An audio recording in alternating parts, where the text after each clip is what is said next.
Hello everyone, সবাইকে নমস্কার, আদাব। সবাই কেমন আছেন? আমি অনেক ভালো আছি। আপনারা কেমন আছেন অবশ্যই কমেন্ট করে জানাবেন। আর কাছে এবং দূরে যে যেখান থেকে বসে আজকে আমার এই ভিডিওটা দেখছেন আপনাদের সবার জন্য আমার প্রাণ ঢালা শুভেচ্ছা রইলো। আর আজকে ব্লগটা শুরু করেছি সকাল থেকেই। তো এই যে আমার ছোট বোন হচ্ছে আমার বিছানার চাদরটা একটু চেঞ্জ করে দিল। এই বিছানা চাদরটাও চেঞ্জ করছিল আর আমি হচ্ছে রান্নাঘরে গিয়ে ব্রেকফাস্ট করছিলাম। আমার হাসব্যান্ড অফিসে চলে গিয়েছে সকালবেলা। আর আজকে ছেলে-মেয়েদের টিফিনে নিয়ে যাবো এইজন্য ওরা রুটি খাবে না বলছিল। তো ওদের জন্য একটু এমনি ভাবলাম নরমাল করে খিচুড়ি রান্না করব। সিম্পল করে যদিও অন্য কোনো কিছু দিইনি একদম মুগ ডাল আর আতপ চাল দিয়ে, আতপ চাল বলতে পোলাওয়ের চাল আরকি ওইটা দিয়েই একটু নরমাল করে খিচুড়িটা বানাবো। এটার সাথে আমি পেঁয়াজ রসুন কিন্তু ব্যবহার করিনি যেহেতু মসুরির ডাল দেইনি। আপনারা যদি কেউ চান সেখানে পেঁয়াজ রসুন ব্যবহার করতে পারেন। আমি কিন্তু পেঁয়াজ রসুনটা স্কিপ করে গিয়েছি। আর এখানে তেলের মধ্যে আদা, এলাচ, দারচিনি আর তেজপাতা দিয়ে দিলাম। আদা টা যখন একটু ভাজা, ভাজা হয়ে যাবে তখন আমি চালগুলো আর ডালগুলো দিয়ে দিলাম। আর আপনাদেরকে বলে রাখছি আমি কিন্তু ডালগুলো ভেজে নিয়েছিলাম আগে। আমি মুগ ডাল নিয়ে আসলে সাধারণত ভেজেই রাখি, ভেজে না রাখলে পোকা হয়ে যায়। তো এজন্য আমি ভেজেই রাখি সবসময়। আর আপনাদের যারা ভাজা না থাকে তারা একটু ভেজে নিবেন।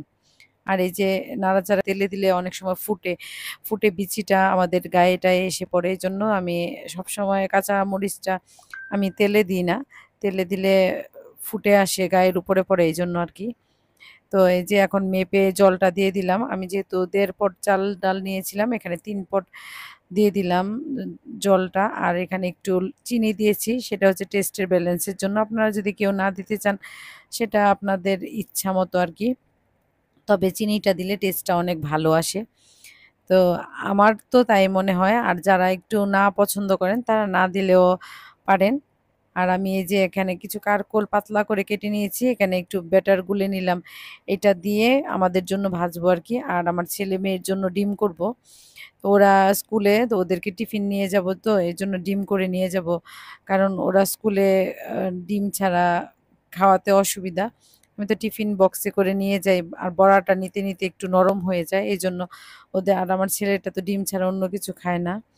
আর ওদের ডিমে কিন্তু পেঁয়াজ মরিচ খায় না। ওরা ডিম এমনি সিম্পল শুধু লবণ দিয়েই খেতে পছন্দ করে। আমি মাঝে, মাঝে একটু টেস্টের জন্য গোলমরিচটা দিয়ে দিই। তো আমি যখন ব্রেকফাস্ট বানাচ্ছিলাম, রেডি করছিলাম, আমার হাসব্যান্ড আবার ফোন দিয়েছে। বলছিল যে কিছু মাছ পাঠিয়েছে। কারণ মাসের যেহেতু শুরু হয়েছে ফ্রিজেও মাছ-টাছ তেমন নেই, সব শেষ। তো এজন্য কিছু মাছ পাঠিয়েছে। তো আমি এই যে এখন ওই তেলেই ওই ফ্রাই প্যানেই আমি কারকোলগুলো ভেজে নিচ্ছি।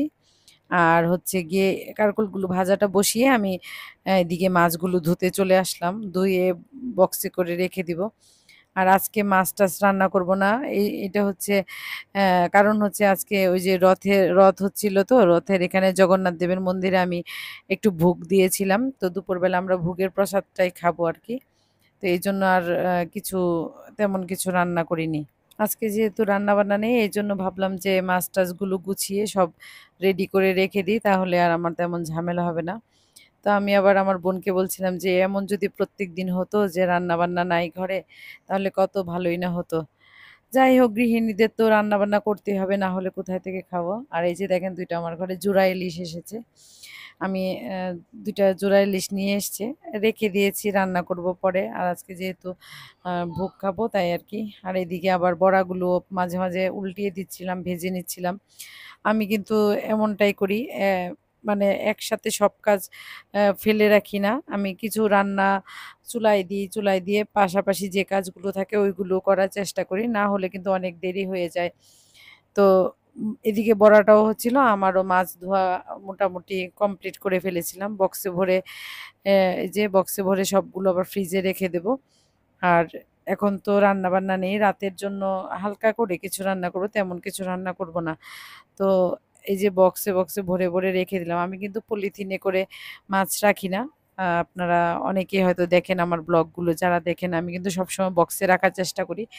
আর বড় মাছ আস্ত মাছ হলে হয়তো দেখা যায় পলিথিনে করে রাখি না হয়তো জায়গা হয় না ফ্রিজে।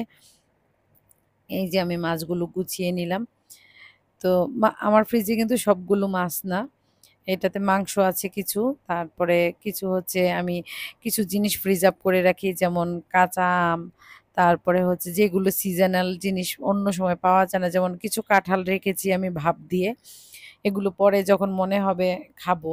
তারপরে কিছু কাঁচা আম রেখেছি, তারপরে কিছু বিচি, যেমন শিমের বিচি রাখি, কাঁচা শিমের বিচিটা রেখে দিই আমি।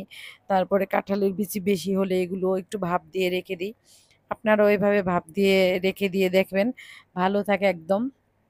তারপরে ধনেপাতা বেশি হলে রাখা যায়, টমেটো রাখা যায়, এগুলো কিন্তু একদম ভালো থাকে। আমার কাছে তাই মনে হয়, আমি রাখি, তো আমি মাঝে মাঝে রেখে ইউজ করি, যখন দামটা একটু কম থাকে তখন রেখে দিই। তো আমার মতো আপনারাও একটু ট্রাই করে দেখতে পারেন, ভালো হবে। আর এই যে আমাদের সকালের ব্রেকফাস্টের পরে আমরা তো বসে বসে অনেক ক্ষণ অনেক মজা করলাম, সবাই মিলে গল্প টল্প করলাম। আর যেহেতু রান্না বান্না নেই, তারপরে ভিডিও এডিটিং করলাম, ভয়েস দিলাম, এ তো দিয়ে এখন দুপুরের খাবারটা চলে এসছে। আমার হাজবেন্ড গিয়েছিল আমার ছেলেকে আনতে স্কুলে, ওখান থেকে আসার সময় ভোগটা নিয়ে এসেছে। আর আমরা তো ভেবেছিলাম ভাত দেবে, ভাত অন্য অন্য সময়ে সবসময় ভাতই দেয়। আজকে দেখলাম যে ভুনা খিচুড়ি দিয়েছে। আমি যেহেতু সকালেও খিচুড়ি রান্না করেছি, দুপুরেও খিচুড়ি। তা আমার ছেলেও বলছিল, আমার বোনও বলছিল যে সকালেও এমন জানলে তো আমরা সকালবেলা খিচুড়িটা না খেলেও পারতাম। তো যাই হোক, সেটা হচ্ছে ভগবানের ইচ্ছা আর কি। তো ভগবান যেমনটাই দিয়েছে এমনটাই আর কি খাচ্ছি। তো এই যে আমি এই সবগুলো একসাথে করে আমি আবার বলেছিলাম যে মাখবো না, এমনি খাও। আমার হাজবেন্ড বলছে না, একটু পায়েস দিয়ে, তারপরে হচ্ছে টক ছিল, লেবু দিয়ে একসাথে মাখো, তাহলে খেতে ভালো লাগবে। তো একসাথে মেখে সবাইকে যে দিয়ে দিলাম, দিয়ে আমাদের খাওয়া দাওয়া শেষ। আর এই যে দেখেন আজকে সকালবেলা কতগুলো টাকা পেয়েছি। বলেন তো সবাই, এই টাকাগুলো কিসের? না ভাই, এগুলো আমাকে দেয়নি, আমাকে গিফট করেনি, এগুলো হচ্ছে আমার ছেলে মেয়ের বেতন, স্কুলের বেতন, গানের টিচারের বেতন, তারপরে আমার যে হেল্পিং হ্যান্ড ওনার বেতন। আসলে প্রত্যেকটা বাড়িতেই হয়তো এমন যে বেতন পাওয়ার পরে অনেকগুলো টাকা খরচ হয়, একসাথে সবার সব বেতন দিতে হয়। এই তো, আজকে ব্লগটা এখানে শেষ।